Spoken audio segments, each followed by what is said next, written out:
Nós hoje pelo coral, estamos sendo recebidos pelo Coral das Américas, e o coral é quem vai entregar as Bíblias. Coristas queridos, venham para cá com as Bíblias na mão, fica aqui à minha direita e à minha esquerda. Abra sua Bíblia em Romanos capítulo 1. Nós vamos ler os primeiros versículos desta palavra de Deus para a nossa vida, aprendendo aqui juntos as Sagradas Escrituras, conhecendo ainda mais dessa palavra poderosa do nosso Deus e Pai. Cada domingo nós estamos sendo recebidos na igreja. Já fomos recebidos aqui César, lá de cá César. Já fomos recebidos pelos adolescentes, já fomos recebidos pelas crianças, já fomos recebidos aqui pelos jovens da igreja, pelos presbíteros eleitos, fomos recebidos pelos pastores e hoje estamos sendo recebidos pelos coristas. Então aquela foto tradicional, ali a foto do nosso time de acolhimento no dia de hoje. Se você não trouxe a sua Bíblia hoje, basta erguer uma de suas mãos. As Bíblias serão entregues carinhosamente pelo Coral das Américas nesse dia e nessa data preciosa, queridos e amados irmãos.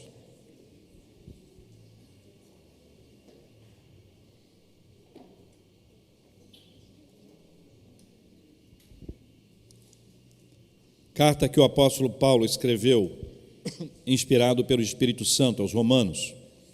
Capítulo 1. Por favor, meus irmãos, leiam comigo, por gentileza. Paulo, servo de Jesus Cristo, chamado para ser apóstolo, separado para o evangelho de Deus, o qual foi por Deus outrora prometido, por intermédio dos seus profetas nas sagradas Escrituras. Leia comigo, versículo 3. Com respeito a seu filho, o qual, segundo a carne, veio da descendência de Davi, e foi designado Filho de Deus com poder, segundo o Espírito de santidade, pela ressurreição dos mortos, a saber, quem é? Jesus Cristo, nosso Senhor, por intermédio de quem viemos a receber graça e apostolado por amor do seu nome, para a obediência por fé entre todos os gentios, de cujo número sois também vós chamados para serdes de Jesus Cristo.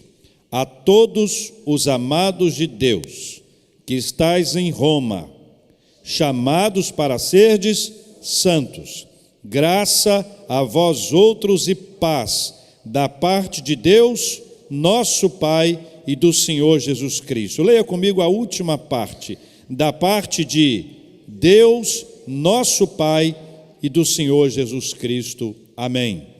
Deus é Pai. Diz a sabedoria popular por meio de um ditado português. A frase Deus é Pai, ela está sempre atrelada a uma esperança, a algo positivo. A inclinação da nossa fala nos ajuda a entender isso quando alguém diz Deus é Pai. Tem um complemento que você conhece, mas eu vou omiti-lo nesta hora. Quando se fala Deus é Pai, há uma expectativa, há uma esperança de alguma coisa boa para acontecer. Paulo mencionou mais que outros autores bíblicos a paternidade de Deus em várias de suas cartas. Ele o fez na carta aos Romanos, aos Coríntios, Gálatas, Efésios, Filipenses, Colossenses, Tessalonicenses, também quando ele escreveu a Timóteo, a Tito e a Filemon. E aqui nesse texto, de forma especial, no capítulo 1, versículo 7, ele faz uma menção de Deus como nosso Pai. E é preciso que a gente compreenda essa realidade e aprenda um pouquinho sobre essa paternidade divina, sobre esse Deus que é Pai, no dia dos pais. No coração e na mente do apóstolo Paulo foi construído esse valioso princípio sobre a paternidade de Deus, algo que nós devemos trazer na nossa mente, construindo no nosso relacionamento com o Senhor, este vínculo com Deus e chamando Deus de Pai. Por isso que Jesus nos ensinou a orar juntos, dizendo como? Pai nosso. Essa realidade da paternidade de Deus, ela é muito importante, ela tem vários destaques. Eu vou apenas destacar duas questões que eu considero importantes, além de outras tantas que também são igualmente importantes. A primeira delas é que Deus é um Pai desconhecido para muitos. Deus é um Pai desconhecido para muitos. No Brasil, segundo os últimos números que eu tenho, mais de 5 milhões de crianças têm um pai desconhecido. E esse é um registro feito na certidão mesmo, em que isso acontece. No Rio, são cerca de 7% da população carioca desconhece o pai, não sabe quem ele é, ou este pai, de alguma forma, não o reconheceu. Eu trouxe essa realidade da paternidade desconhecida para aplicar à nossa vida, por entender que muita gente desconhece essa relação de Deus conosco como pai. E eu destaco uma lembrança que eu considero importante em Atos capítulo 16, se você quiser abrir, pode abrir, onde o apóstolo Paulo tem uma experiência muito curiosa lá em Atenas, quando ele percebe que as pessoas são muito religiosas. As pessoas são tão religiosas que elas começam a vivenciar, naquele momento em que elas estão, quando nós estamos falando sobre esse Deus desconhecido, elas passam a ter uma vivência, que é uma vivência de construir altares para vários deuses e cada um desses deuses ser por eles adorado. E chegam a criar um altar ao Deus desconhecido para que nenhum tipo de Deus viesse a ficar sem receber deles a adoração. Então, volte para o slide anterior, por gentileza. Naquele slide, quando nós falamos sobre o Deus desconhecido, a figura desse Deus desconhecido, ela é apresentada por Paulo para que as pessoas pudessem compreender. Quando eu aplico essa figura do Deus desconhecido e vejo Paulo apresentando às pessoas de Atenas Deus como um pai desconhecido, algumas questões são importantes na maneira como ele vai apresentá-los. Ele começa a apresentá-los dizendo: olha, eu quero falar para vocês sobre esse Deus desconhecido, para quem vocês erigiram esse altar, e começa a descrevê-lo como um pai. E aí, quando Paulo apresenta Deus Pai, ele diz que Deus independe do homem para existir, independe da formação de um ídolo, independe da construção de um altar para existir. Deus vive independentemente do homem. O versículo 26 nos ajuda a entender que Deus, o nosso Pai, ele diz: vocês precisam conhecer Deus, e eu digo, vocês precisam conhecer Deus Pai, porque ele estabelece os tempos. O controle do tempo é algo atribuído apenas a Deus. Nós não temos controle sobre o tempo. Quando alguém fala sobre o futuro, qual é o ditado que a gente fala? O futuro a Deus pertence. Quando nós ficamos ansiosos, e a ansiedade se manifesta fisicamente na gente de várias formas, e quando nós não conseguimos enxergar o que está lá atrás, ou o que está lá à frente, adiante de nós, nós precisamos nos submeter àquele que estabelece os tempos, aquele que tem o começo e o fim, aquele que sabe o que aconteceu, o que está acontecendo e o que acontecerá. É na presença desse Deus que estabelece os tempos, esse Deus que é o nosso Pai, que nós devemos caminhar. Duas outras lições que esse texto nos traz. No versículo 31, ele fala de Deus, e eu chamo de Deus Pai, como aquele que é juiz e julgará o mundo com justiça. A justiça é divina. Ninguém melhor do que Deus para estabelecer juízo, porque o juízo de Deus é perfeito, porque Deus é perfeito. Qualquer um de nós que vai empreender qualquer tipo de juízo sobre alguém, nós corremos o risco de aplicar um juízo injusto, por causa da nossa imperfeição. É por isso que nós devemos orar por aqueles que têm o poder de julgar, para que eles tenham sabedoria, para que eles recebam de Deus essa graça. Salomão, um dos maiores reis da Bíblia, reconhecido biblicamente como o homem mais sábio do seu tempo, ele pediu a Deus sabedoria para poder governar o povo. E dentre as funções do seu governo estava julgar as causas das pessoas. E quando se julga uma causa de forma injusta, a injustiça é estabelecida. Esses dias nós temos acompanhado várias reportagens nos veículos dos mais diversos de pessoas que foram presas injustamente. Pessoas que passaram dias, semanas, meses e até anos presas injustamente. alguns presos por ser acusados de serem estupradores, tratados como estupradores na prisão, e eram inocentes. Por quê? Foi uma causa julgada de forma injusta, ou mesmo uma investigação feita de forma injusta, ou ainda um sistema de justiça lento, portanto, injusto. Deus, o nosso Pai, diz o apóstolo Paulo a Bíblia no capítulo 16, 31 de Atos 16, Lucas registra a fala de Paulo, que foi Deus Pai quem enviou o seu Filho e o ressuscitou dentre os mortos. Esta ação de Deus Pai é para nós ainda mais importante, porque foi esta aqui que, ao ser declarada pelo apóstolo Paulo, produziu uma reação nos seus ouvintes. As pessoas disseram: você vai falar sobre ressurreição? Sobre esse assunto nós queremos ouvir numa outra hora. E fecharam o assunto e foram embora, e acabou-se a oportunidade. Quando se trata esse assunto na palavra do Senhor, e isso vem sendo estabelecido, nós vamos compreender nesse texto da palavra do Senhor essa declaração especial de Deus, quando Deus vai se manifestando, quando Deus vai se revelando, quando Deus vai construindo para a gente essa ideia da sua paternidade. Paulo apresenta isso e ele quer que nós venhamos a aprender que Deus é Pai. Na lógica apresentada pelo apóstolo Paulo, e a lógica de Paulo é importante, ele estava dizendo o seguinte: olha, se Deus era desconhecido, se havia um Deus desconhecido, era sinal de que esse Deus desconhecido não era para eles como um pai. E eles precisavam aprender, como Jesus ensinou, que nós devemos chamar Deus de Pai. E ele diz: olha, se você quer conversar com o Pai, entra no teu quarto, fecha a tua porta, e teu Pai, que te vê em secreto, te recompensará.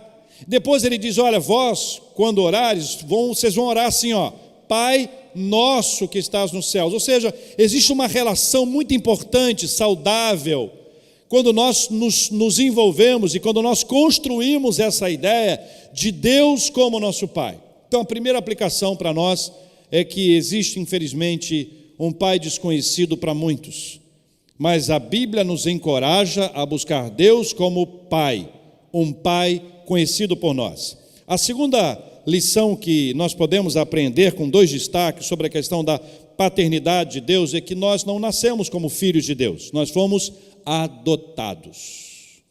Adotados. Essa é a segunda lição. Deus Pai nos adotou. Quando nós aprendemos que Deus é um Deus desconhecido, e aprendemos que muitas pessoas lidam com Deus desconhecido como um pai desconhecido para muitos, nós depois vamos nos voltar para essa ideia de um Deus que nos adota, de um Deus que nos traz para perto, de um Deus que nos escolhe, de um Deus que vai ao abrigo, ao orfanato onde nós estamos, Ele nos chama pelo nome e nos traz para andar com Ele. E nós, a partir desse instante, ganhamos uma série de bênçãos a partir disso. Mas eu queria trazer para vocês a definição do catecismo sobre esse assunto. O breve catecismo, na pergunta 34, define o que é adoção assim. Leia comigo. A adoção, leia comigo, é um ato de livre graça de Deus, pelo qual nós somos recebidos no número dos filhos de Deus e temos direito a todos os seus privilégios. A adoção é esse privilégio que Deus nos dá, que nós podemos definir como uma graça maravilhosa, como um amor intenso, como uma graça, um ato da livre graça de Deus, ou como Calvino chama de graciosa adoção divina. Nós não somos adotados pelos nossos méritos, não somos adotados porque fizemos alguma coisa. Nós estávamos aqui no nosso orfanato, no nosso abrigo, e Deus foi ao nosso encontro e nos trouxe, nos pegou no colo e nos levou para caminhar com Ele. Nós fomos adotados pelo nosso Deus, e essa adoção, ela fica ainda mais explícita, ainda no capítulo, em Romanos, mas agora no capítulo 8, versículos 14 a 16. Acompanhe comigo a leitura da palavra do Senhor. Romanos 8, 14 e 16, diz assim a Bíblia: pois todos os que são guiados pelo Espírito de Deus são filhos de Deus, porque não recebestes o espírito de escravidão, para viverdes outra vez atemorizados, mas recebestes o espírito de adoção, baseados no qual clamamos Abba, Pai. O próprio Espírito testifica com o nosso espírito que somos filhos de Deus. Vou repetir para você acompanhar comigo a leitura. Pois todos os que são guiados pelo Espírito de Deus são filhos de Deus. Filhos de Deus são os que são guiados pelo Espírito de Deus. Porque não recebestes o espírito de escravidão para viveres outra vez atemorizados, mas recebestes o espírito de adoção, baseados no qual clamamos Abba, Pai. O próprio Espírito testifica com o nosso espírito que somos filhos de Deus. Portanto, nós somos adotados, e a maneira que nós temos para perceber que nós fomos adotados é quando o Espírito de Deus testifica com o nosso espírito humano que nós somos filhos de Deus. Uma coisa, meus irmãos, é sermos criaturas de Deus. A outra é sermos filhos de Deus. Quando nós lemos o Evangelho de João, nós aprendemos que os filhos de Deus são aqueles que fazem a vontade do Pai. O Pai determina a vontade e nós seguimos a esse Pai. Esse Pai que nos adota, esse Pai que nos acolhe, esse Pai que nos traz para perto, esse Pai que foi ao nosso encontro lá no orfanato, que nos trouxe para perto, Ele nos traz agora algumas bênçãos que são extraordinárias e devem ser trazidas à memória o tempo inteiro. Eu vou descrevê-las em 3 pontos tão somente. Primeiro, os adotados por Deus Pai são integrados a uma família, a igreja. São integrados a uma família, a igreja. Esta integração é feita pelo próprio Pai. Ele nos adota e nos traz para uma família. Ser uma família é um privilégio. Ser uma família é uma graça. Ser parte de uma família é algo extraordinário. Algo extraordinário. À medida que a gente conversa com as pessoas, e elas declaram, olha, eu não sabia como era ser parte de uma igreja, porque quando eu sou parte de uma igreja, eu descobri que eu faço parte de uma família, sendo filhos do mesmo pai e ganhando vários irmãos e irmãs. Dê uma olhadinha para o seu lado, olha para trás, para frente, veja quantos irmãos, pessoas queridas, Deus colocou na sua vida.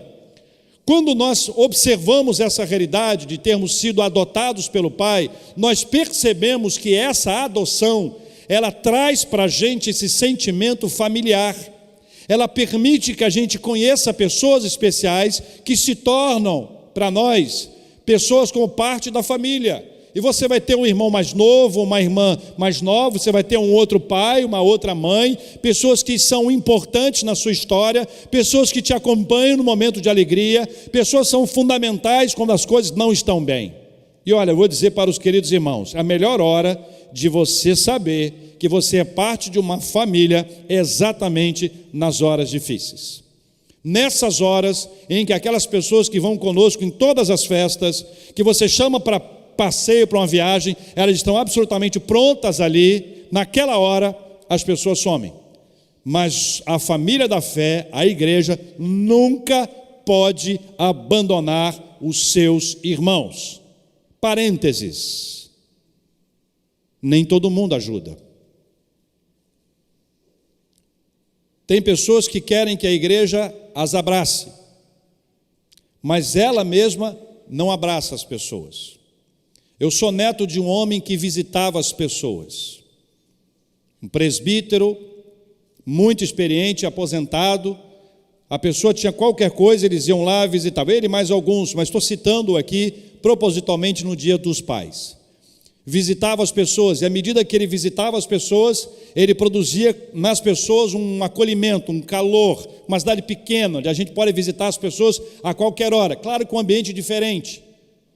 Quando ele mesmo se tornou uma pessoa enferma, impossibilitada de sair de casa para ir à igreja ou para estar em algum lugar, as pessoas passaram a visitá-lo. A reação das pessoas à necessidade dele foi imediata. Todos foram? Claro que não. A questão não é essa. A questão é que quando nós nos tornamos adotados pelo Senhor, nós somos integrados a uma família. E esta família é a igreja.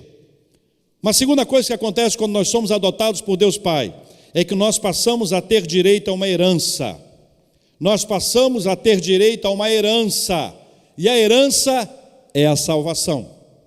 Quando nós somos filhos de Deus Pai, adotados por Deus Pai, integrados a uma família que é a igreja, nós recebemos da parte dele essa herança.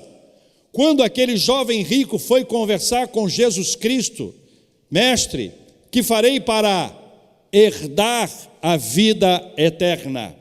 A vida eterna não é conquistada por nós a recebemos como herança. Ela não é fruto da minha ação, não é fruto da minha boa ação, não é fruto de uma vida em que eu faça qualquer esforço, por melhor que seja, eu não a conquistarei. Ela é uma herança, ela é um presente, ela é dada a mim pelo próprio Pai, uma vez que Ele me adotou. A terceira e última lição que nós apresentamos sobre Deus Pai e o resultado dessa adoção é que nós podemos usar o nome que está acima de todo nome. Nós podemos usar o nome de Jesus. Nós podemos usar o nome de Jesus. E não há nome mais poderoso que esse. Jesus é um nome poderoso, é um nome que está acima de todo nome. Nome sobre o qual a Bíblia diz que todo joelho se dobrará e toda língua confessará, dizendo: Jesus Cristo é o Senhor. Jesus é um nome poderoso e não pode ser usado como um nome mágico, como um nome que nós vamos puxar numa hora qualquer de necessidade. Jesus é um nome que deve ser respeitado. O nome de Jesus não pode estar atrelado àquilo que não convém. Nós não podemos usar o nome de Deus em vão, e Jesus é o nome de Deus. Mas nós podemos conversar com Ele. Nós podemos clamar como aquele cego Bartimeu: Jesus, filho de Davi, tem compaixão de mim. Pode ser a hora do grito, do berro, do socorro, onde as dores são muito intensas, onde você clama: Jesus, me ajuda, Jesus, me salva, Jesus, socorre-me. Ou pode ser aquelas horas em que você está silenciosamente conversando com Ele e diz: Jesus, não estou aguentando. Está difícil demais. Jesus, me ajuda. Jesus, socorre-me.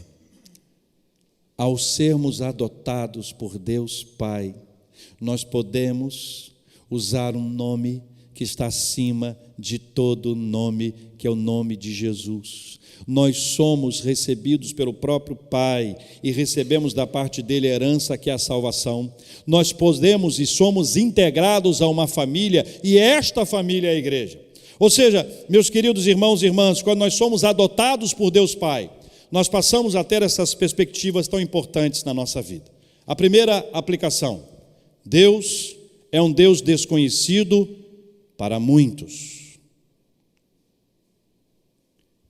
Deus Pai nos adotou, e à medida que somos por Ele, Deus Pai, adotados, nós passamos a viver uma nova vida na presença dEle.